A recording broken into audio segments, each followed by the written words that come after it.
A reporter once said, reporting the truth includes sharing our own. And today, News Center 7's John Bedell is sharing his truth. For the first time, he's opening up about a personal journey about his health. He hopes his story will help families who face a similar road ahead.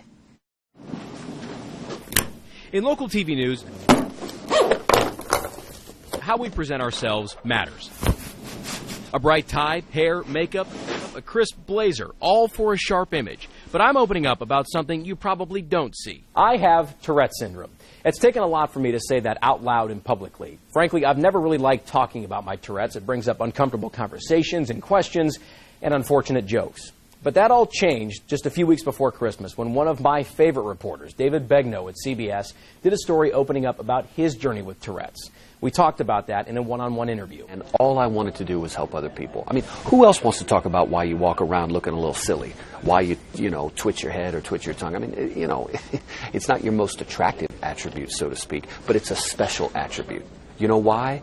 Because it makes me and whoever's watching this relate.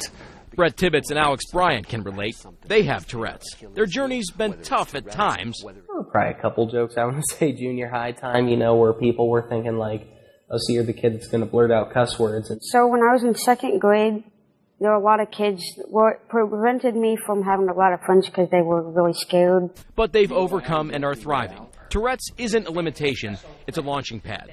Both are talented musicians, Alex on drums, Brett on guitar.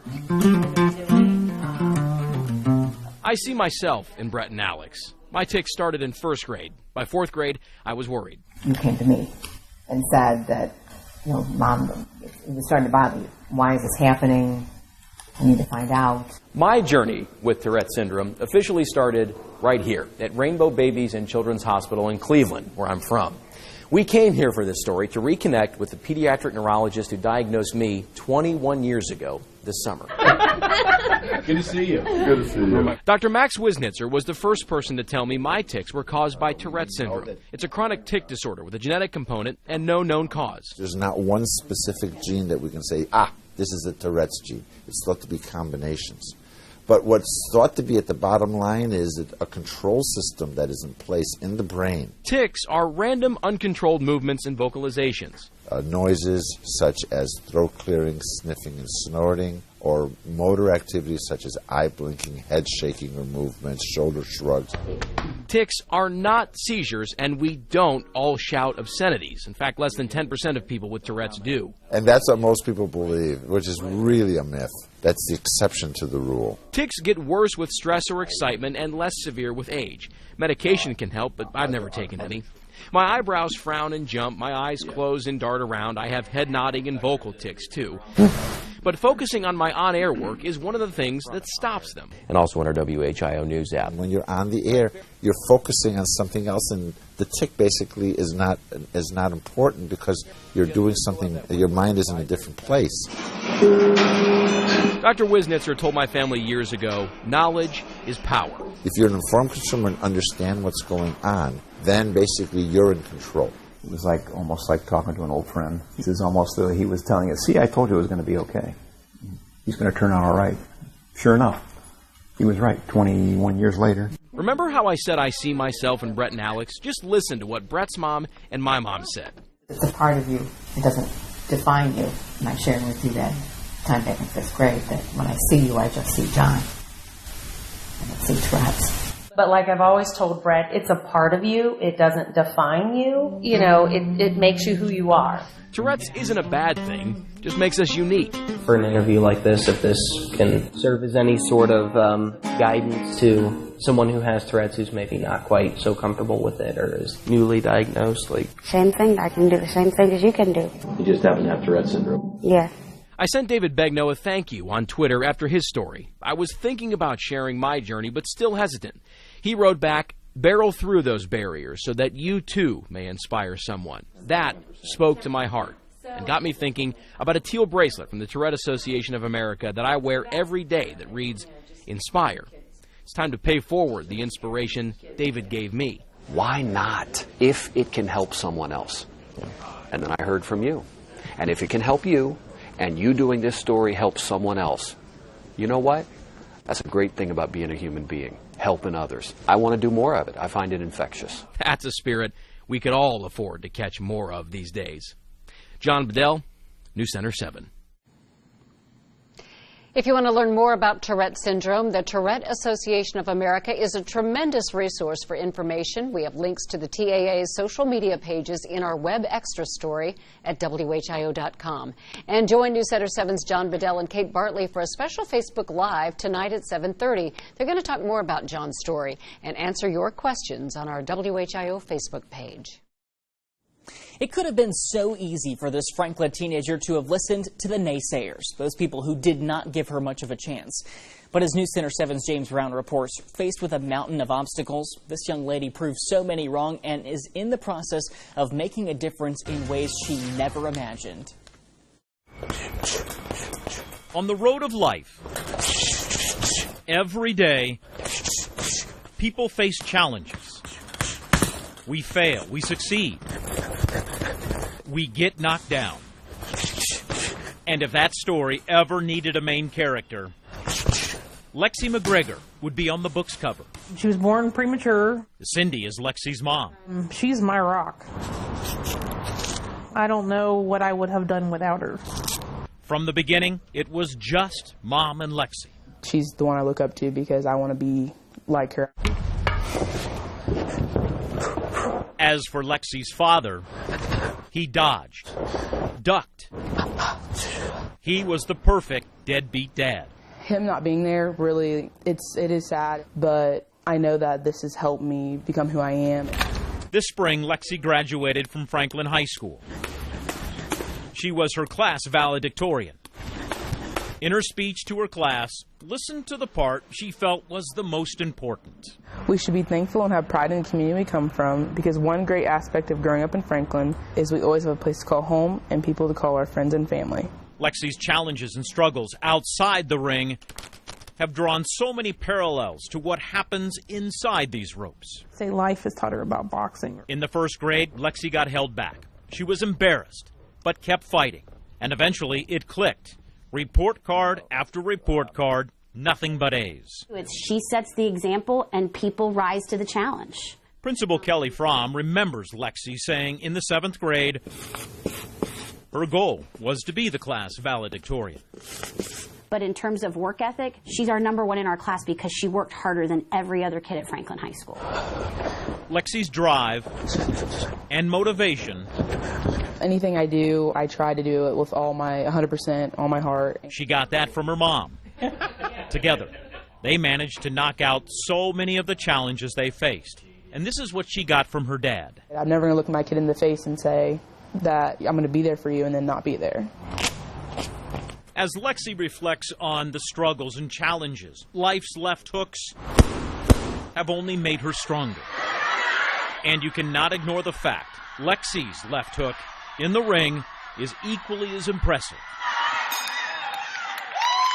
One thing to remember, we should not judge ourselves or others by how many times life's left hooks punch us in the gut and knock us down. Instead, let's judge ourselves on how we find the strength and courage to pick ourselves back up and keep going. It's a great feeling. I still can't believe it, and looking back on it, I wouldn't change anything. Lexi never really saw herself as someone making a difference in her community. But those are the people who most often are making the biggest difference of all. James Brown, News Center 7. This spring, the McLean Foundation awarded Lexi a $100,000 college scholarship. Next month, she starts her first semester at the University of Cincinnati. Along with her studies, Lexi will be on the university's school boxing club team and someday plans to become a doctor. In November, after Detective George Del Rio died in the line of duty in Dayton, people from our community and around the country started sending letters and cards. Mrs. Del Rio, unfortunately, cannot read these cards because she's blind. So a couple police officers reached out to me and wanted to know if I had an idea. And together, we found people, young and old, willing to make a difference with cards just like these.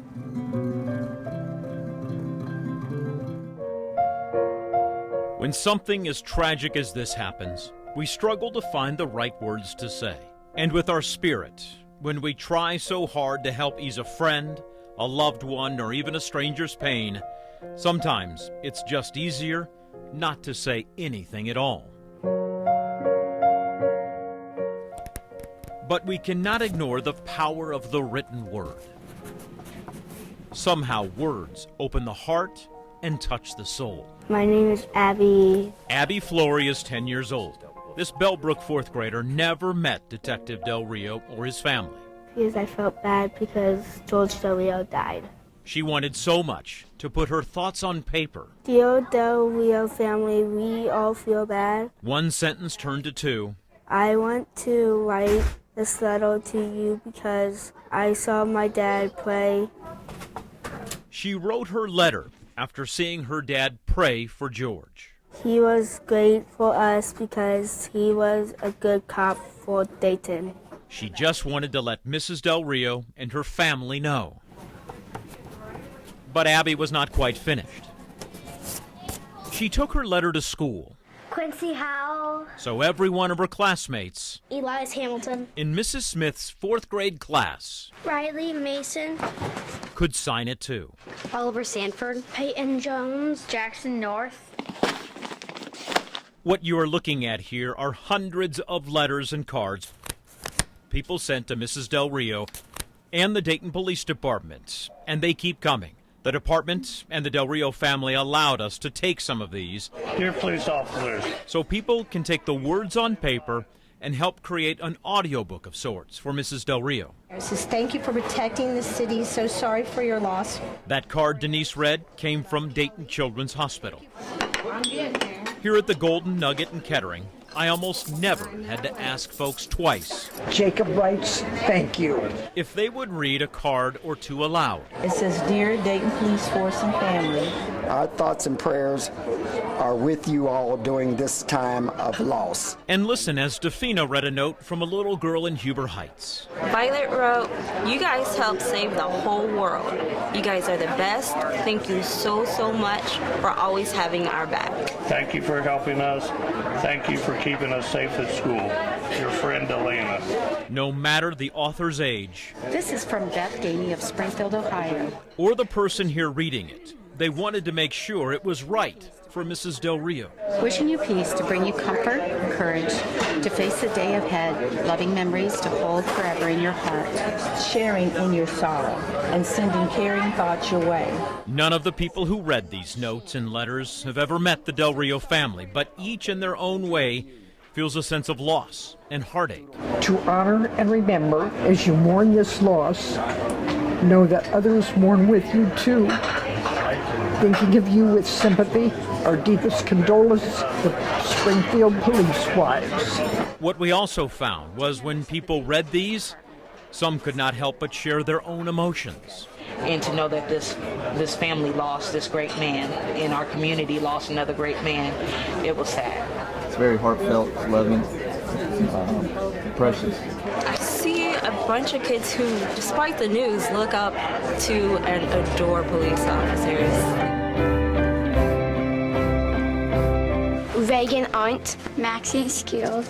Making a difference here Logan DeArmond. Joshua Wheatley. Layla Gomez. was really very simple. Letters, words, Raquel El-Hassoun. Sarah Lynn. and names on a piece of paper. Bryson Cohen. Marin Harper. We all have images in our minds, moments in time. Ryan Nee. Ethan Hartman. No matter how hard we try, we cannot wipe away. Trevor Blankenship. Derek Dodson. We can only hope these voices bring some comfort to Mrs. George Del Rio. Detective Del Rio's legacy lives on by helping others through organ donation.